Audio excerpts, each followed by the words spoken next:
నవరాత్రుల్లో ఈరోజు 5వ రోజు. ఈరోజు అమ్మవారి రూపం శ్రీ మహాలక్ష్మీదేవి, అలానే శక్తి రూపాల్లో చూసుకుంటే స్కందాదేవి. ఈరోజు అమ్మవారికి నైవేద్యం అల్లం గారెలు అండ్ ఆల్సో స్వీట్లో పరవాన్నం కానీ రవ్వ కేసరి కానీ చేయొచ్చు.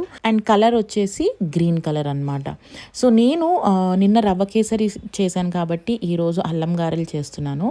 సో అల్లం గారెల కోసం అని చెప్పి అత్తమ్మ నిన్నే పిండి రుబ్బి పెట్టారనమాట.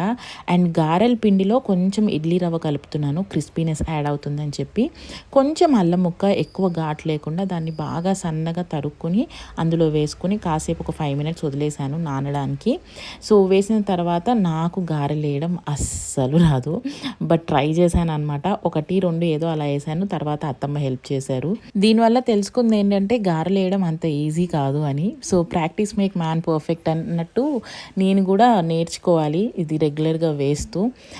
ఎనీవే మీరందరూ ఎలా సెలబ్రేట్ చేసుకుంటున్నారు నవరాత్రులు కింద కమెంట్ సెక్షన్లో ఖచ్చితంగా చెప్పండి. And stay tune for today's look book. And ఈ లుక్ బుక్ సిరీస్కి 90% ఆఫ్ ద పీపుల్ చాలా పాజిటివ్గా రెస్పాండ్ అయ్యారు. అండ్ నాలో ఒక కొత్త ధనాన్ని చూశాను అని చెప్పారు. Thanks to each and every one for liking it. ఇంకా 10% నెగిటివిటీ అంటారా, అది జస్ట్ దిష్టి చుక్కలు అంతే కదా.